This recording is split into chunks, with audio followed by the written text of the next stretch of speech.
Hey Trey, this is Ryan with TrendLizard.com. Thanks for the email. You sent me a request looking for analysis on Palantir, Shopify, and Tesla, PLTR, SHOP, and TSLA. I'm going to take a look at those guys. I think we've taken a look at these for you before. Excuse my voice. I've been battling this darn cold the entire week, so feeling better, but still don't sound so great, so sorry about that. But we will get started here. We're going to take a look first at Palantir PLTR. One we have definitely looked at before several times, but we will start from the beginning nevertheless. Incepted in late 2020, gave us a trendy 5-wave up leg, 3-wave pullback, and then a trendy 5-wave up leg. You could contend that this was the end of a larger 5-wave move, or that it was a 3-wave move. It's pretty irrelevant at this point because this entire recovery from its inception has been completely retraced by this action that's happened to the downside off of the early 2021 high. So the question has been, when is this pullback going to end? To this point, all we have seen are trendy down legs and 3-wave recoveries. Trendy down leg, counter trend recovery. Last time we took a look at this, we were looking at the possibility that maybe this could turn into a trendy move. Unfortunately, that has not transpired, and we will take a look at that as we drive in. Let's go ahead and do that. We're going to take a look first in a little bit better detail, the decline off of the all-time high, just to show you why these look like trendy down legs. They look 5-wave down move, very clear ABC recovery, 5-wave down move into May's low, and then you have this chop fest that has given way to more notable weakness in 2022. Now we're just going to zoom in on this action right here, basically just to focus on what's important with what's going on right now. What we see, the two most recent patterns, very clear, trendy down leg, and then what has turned out to be a counter trend up move off of May's high. Based on this, there's really no good reason for us to be bullish on it. Obviously, we want to be trading things that are trending to the upside, not to the downside. Last time we looked at it, we thought a move above 1175 would at least confirm that we're getting a larger recovery to the upside. Palantir came close to that, but turned down and failed to continue higher. We had some downside levels. I can't remember where. I think around 9. Said if those were broken, that would be another reason to think that this is just a counter trend move to the upside. So what we're seeing here is not bullish. All of this stuff looks bearish. If we zoom in and just look at that recovery, you can label this how you want. It doesn't have much significance. We know that it's a counter trend move because it's largely been completely retraced. It's moved well below a 61.8% retracement of this up leg. And so where we stand today, we're still getting counter trend up moves, trendy down moves. All of that's a formula for lower prices. If we take a step back out to here, the implication would be if we're in a larger 5-wave decline, you have a first, a second, a third. What we've been in off of the 2022 low is a 4th-wave recovery with a 5th wave down yet to come. Every time this guy has moved lower, it's at least been cut in half. So if you look at that, you got to think very likely that will happen again. We would expect a trendy 5-wave move to new lows before that 5th wave down is complete. And if we zoom back in, it would take a move above 10 at this point to indicate that a larger counter trend recovery is forming. If that were to happen from here, all it would mean is that a larger counter trend recovery is occurring before that next 5th wave decline is coming. So it's hard to be bullish on this guy. Probably the best opportunity will be when this 5-wave decline completes off of its all-time high. Then there will be a setup for a much larger recovery because whenever 5-wave moves complete in one direction, price moves the other direction, even if in this case it wasn't very substantial.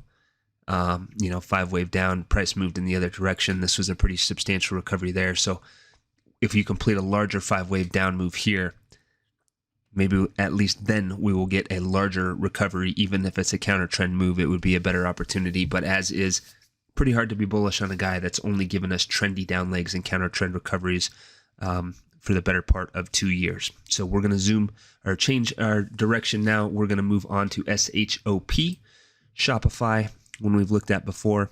Incepted back in mid-2015, had some chop and set its all-time low at that time. From there, embarked on a very large recovery from about $2 all the way up to, I think, about $180 or so. And then from there, it's gone all the way down to about 30 at today's close. So you have a very large, what looks like complete 5-wave advance into the 2021 high. And then this very sharp pullback. You can see this yellow area here. If this correction was just correcting this up leg here, we would expect support to be found in this yellow area. That didn't happen. It moved substantially below that area. So this is a very large degree, very important pullback, the most important pullback that Shopify has ever underwent in its history. So that kind of sets the stage for what is going on here. So let's go ahead and zoom in on this decline. This takes a look at it. This is the all-time high here.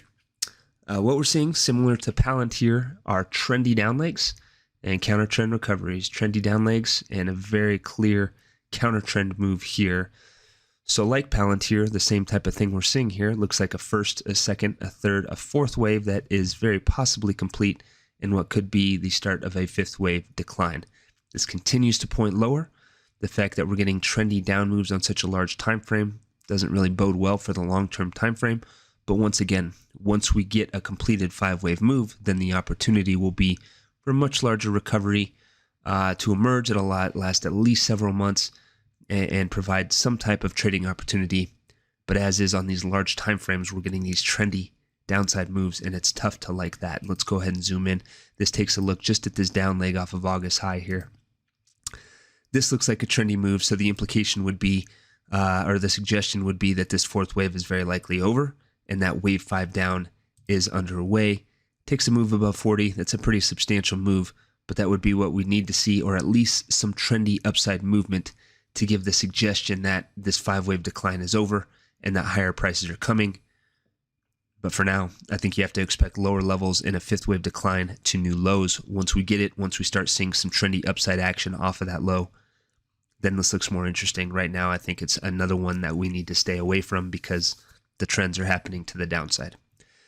So now let's go and take a look at Tesla, TSLA, another one we've looked at a bunch. From the beginning, it was incepted back in 2010. Gave us a 1, 2, 3, 4, 5-wave move. That was corrected by a large ABC pullback. Doesn't look that large on this logarithmic scale, but it was very large. Retraced about 50% of this up leg. From there, after that completed in 2019, it went parabolic to the upside in what is proving to be a 1, 2, 3, 4, 5-wave move that completed in late 2021 like a lot of things did. So let's go ahead and just zoom in on this action here. I'm sorry, we're going to look at it in this light. The idea here would be that you got this 5-wave move being a first wave, ABC pullback for wave 2, all this for wave 3, this 5th wave, and that we were now in a 4th wave pullback. That is the implication of what we're looking at on a larger time frame. If we put this on a linear scale instead, I wanted to do this just to put the scope of the current pullback kind of in a perspective here, and why we think that this could be a completed 5-wave move and that this isn't a smaller degree pullback, why it looks like a 4th wave pullback, because this very much looks like a 5-wave move and this very much looks like a larger degree pullback. Now, let's go ahead and zoom in. This looks just at the 5-wave advance off that 2019 low, 1, 2, 3, 4, 5, with the subdivisions to the upside in what looks like a completed move in 2021, and then you have this downside action here. The good news is this downside action off of the 2021 high already very much looks like a counter trend move. The question for us is this counter trend downside action over? So let's go ahead and zoom in and look at that. That possibility does exist and has existed. If you look at it, the details of it, this down leg into March's or February's low looks like an A wave, very much littered with 3-wave patterns to the downside. Then you have this 3-wave recovery for wave B, and then a 5-wave decline to a new low that can fit as wave C. So you have this A, B, C down move, and then off of June's low, we have what could be a pending trendy up leg to be determined. We've seen a lot of things with similar setups like this fail over the last week, so that has to be some type of concern. The level to watch here on Tesla is 252. If it moves below that level, we would have to conclude that this pullback that started back in 2021 is not yet over, and that whatever this recovery is, likely a larger B wave, has not yet completed. If instead we can get a 5-wave move to the upside off of June's low, Then we have something to bite into, something trendy to work with, and something to finally suggest that this large, massive counter trend pullback is over and the uptrend has resumed. So if we step way back here, again, looks like a counter trend fourth wave pullback, may or may not be over. We'll find out. It should stay above 252 if it is over. If it doesn't, then we know it's a larger fourth wave. Once it does complete, we would be looking for a fifth wave advance to new highs. But it may take some time depending on what happens on the near-term time frame. If it can just move to a new high, move above 315, then we have this trendy five-wave move to work with, and that would look more bullish and set the stage moving forward. So, Trey, I hope that is helpful. I hope you have yourself a wonderful, long Labor Day weekend. Let me know if you have any questions about this stuff for everybody else. Come visit us at TrendLizard.com. We apply the Elliott Wave Theory to every major market, individual stock, crypto, ETF, all that stuff, Monday, Wednesday, Friday, as the market goes. So come visit us. Have a great weekend, y'all. Talk to you soon.